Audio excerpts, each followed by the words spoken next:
The Big Folk Night 2025, celebrating the soul of Telangana. August 23 సాయంత్రం 6 గంటల నుండి LB స్టేడియంలో. టికెట్స్ బుకింగ్ కోసం ఎంట్రీవాలా యాప్ను డౌన్లోడ్ చేసుకోండి. నమస్తే మిద్దె వినీత్ అన్న. నమస్కారం కళాభివందనములు మీకు నిజంగా మా హృదయపూర్వక కళాభివందనములు. Thank you so much. మరి ఉగ్గు కథలల్లా మోస్ట్ ఫేమస్ మోస్ట్ పాపులర్ అని చెప్పొచ్చా? సో మరి ఈ రోజు తాతగారు నుంచి మిద్దెరాముల నుంచి మీ తాతగారి నుంచి వస్తుంది.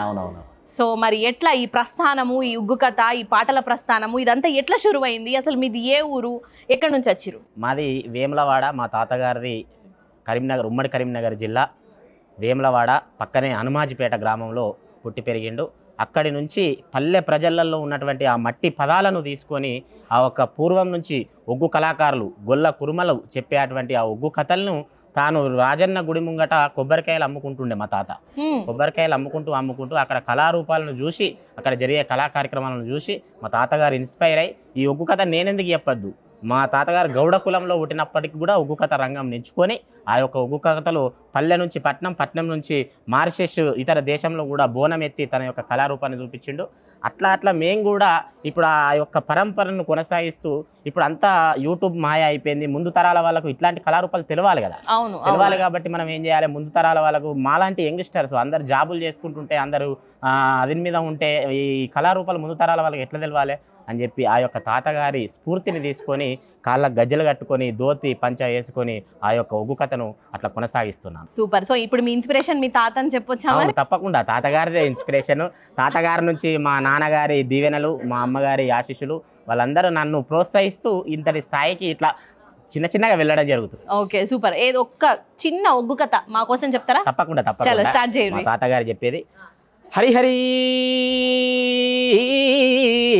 హరిహర్ బ్రహ్మాండమా అది లోక సంచారి మద్దుల మానెల్లు మానేరుగడ్డ మరవన్న తల్లి విద్య నేర్పినవాడ వీరనమల్లు బుద్ధి చెప్పిందానా భువనాంచారి అమ్మవారు పార్వతి 10,000 దండమే ఓ రామరాము స్వామి ఆదవి దండామా భూదవి దండామ లోకల శంకార నీకన దండామ దండము నారాయణో దాపరమందేమో అవ్వలారా అక్కాలారా జరామరామ ఆలకించదాతాలాలా జరామరామ చెప్పవయ్య కథలోన జరామరామ ఎన్ని తప్పులున్నా కానీ జరామరామ అని ఇట్లా మొదలుపెట్టి ఆ యొక్క రేణుక ఎల్లమ్మని, ముఖ్యంగా రేణుక ఎల్లమ్మ కథ, మల్లన్న కథ, జగజ్జనని లోకమాత భవాని భక్త చింతామణి భ్రమరాంబ శాంభవి అమ్మలగన్న అమ్మ ముగ్గురమ్మలగన్న మూల కుటుంబ జగమెరిగిన లోకమాత పాహిమాం రేణుక ఎల్లమ్మ నాగుంపాముల పట్టినవమ్మ నడి కట్లు కట్టినవమ్మ జేరుపోతుల పట్టినవమ్మ జడ కొప్పులేసి రేణుక ఎల్లమ్మ ఎట్లా వస్తున్నది ఓ ఎవ్వలారో అని ఇట్లా మా ఒగ్గు కథ. అసలు ఇంత ఫాస్ట్ గా ఇట్లా ఆపకుండా పదాలను వాడుతున్నారు కదా, అసలు మీకు ఎట్లా గుర్తుంటది? ఎట్లా అంటే పెద్దల ఆశీస్సులు, ఆ ఎల్లమ్మ తల్లి మల్లన్న దేవుడు, అంటే కంటిన్యూస్ గా ఆ పాటలను విని మీకు వచ్చేస్తుంది. మా తాతగారి వినుకుంటూ ఆ యొక్క అప్పుడు ఆ డిఆర్సి కంపెనీ వాళ్ళు రికార్డు చేసిన క్యాసెట్లు వినుకుంటూ ఇట్లా మేము కొనసాగించడం జరుగుతుంది. మీరు ఏం చేస్తుంటారు అసలు? ఎంతవరకు చదువుకున్నారు? నేను నాది డిగ్రీ దాకా చదివిన. కాకపోతే నాకు మా తాతగారు ఉన్నప్పటి నుంచి కూడా నాకు స్టడీ మీద తక్కువనే. ఎందుకంటే మా తాతగారితో ఎంబడ పోవాలని ఒక కాయిషు, ఇట్లా పోవాలన్నా మా తాతతో పోవాలి నేర్చుకోవాలి అని చిన్నప్పటి నుంచి అదే ఇంట్రెస్ట్. బడికోపోదు, బడి ముద్దు అందరు నన్ను అట్లా ఇలా ద బిగ్ ఫోక్ నైట్ అనే కార్యక్రమం దాకా రావడం నా జన్మధన్యం, నాకు చాలా అదృష్టంగా భావిస్తున్నాను. సో ఇప్పుడు ఉగ్గు కథలు అనేది నాకు తెలిసినప్పటికీ ఇది ఒక అంతరించిపోయిన కళగా మనం భావించేటోళ్ళము, కానీ తెలంగాణ వచ్చిన తర్వాత ఇదంతా మారిపోయింది. తెలంగాణ పాటలు కావచ్చు, తెలంగాణ మాటలు కావచ్చు, ఉగ్గు కథలు కావచ్చు, తర్వాత అన్ని రకమైన తెలంగాణకు సంబంధించిన డాన్సులు, ఆటలు, పాటలు కావచ్చు.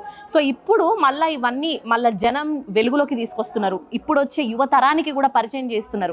ఇది మన ఫ్యూచర్ జనరేషన్స్ కి కూడా. అసలు ఎట్లా అనిపిస్తుంది ఇది మీకు? నిజంగా అంటే వాస్తవంగా ఒక 5-6-10 ఏళ్ల కింద తెలంగాణ రాకముందు ఇక ఇంకేంది కథలు అయిపోయినాయి, ఈ కథలు ఎవరు వింటారు, ఈ పాటలు ఎవరు వింటారు, మనల్ని చాలా అంటే అప్పుడు ఉమ్మడి యొక్క రాష్ట్రం ఉన్నప్పుడు మన పాటలు కనిపించవు, ఎక్కడున్నా ఆ పాటలే, అదొక వేరే కొనం ఉండేది. కానీ ఇప్పుడు నిజంగా చూస్తుంటే యూట్యూబ్ ఆన్ చేస్తే అయిపోయా, ఎక్కడ చూసినా మన పాటలే, మన మట్టి పాటలు, మన పల్లె పాటలు, మిలియన్లు, 300 మిలియన్లు, 400 మిలియన్లు, 100 మిలియన్లు, ఇట్లా చూస్తుంటే గర్వకారణం అనిపిస్తుంది. అట్లా ఒగ్గు కథలు కూడా అందులో పెట్టి ఇవి యూట్యూబ్లలో పెడుతుంటే 100 మిలియన్లు అట్లా చాలా ఉన్నాయి. అట్లా నిజంగా ఇప్పటి తరమోళ్ళు కూడా మన కళ ఇంత సంపద ఉందా, మన తెలంగాణలో ఇంత గని ఉందా అని ఒక నిజంగా చాలా గర్వకారణం అనిపిస్తుంది. ఆ తరం కూడా అందరూ కూడా దీన్ని వింటూ మమ్మల్ని అందరినీ కూడా దీవిస్తున్నందుకు మాకు చాలా ఆనందంగా ఉంది. ఎస్, నిజంగా థ్యాంక్ యూ అన్న. ఇట్లాంటి కళాకారులను చూస్తే మాకు కూడా సంతోషం అనిపిస్తుంది. ఎందుకంటే మన ఫ్యూచర్ జనరేషన్స్ కూడా చెప్పుకుంటాయి ఉగ్గుడోలు, ఉక్కు కథ, హరికథలు, తెలంగాణ పాటలు ఇవన్నీ. చలో థ్యాంక్ యూ అన్న. సో మరి బిగ్ టీవీ ఒక లైవ్ కాన్సర్ట్లో మీరు కూడా పార్టిసిపేట్ చేస్తున్నారు. మీకు కూడా కంగ్రాచులేషన్స్, ధన్యవాదాలు. అండ్ మీరు ఇట్లనే మంచి మంచి కథలు కూడా మాకు అందించాలని మనస్ఫూర్తిగా కోరుకుంటున్నాము. Thank you so much. The big folk night 2025 celebrating the soul of Telangana. August 23 సాయంత్రం 6 గంటల నుండి ఎల్బీ స్టేడియంలో. టికెట్స్ బుకింగ్ కోసం ఎంట్రీవాలా యాప్ను డౌన్లోడ్ చేసుకోండి.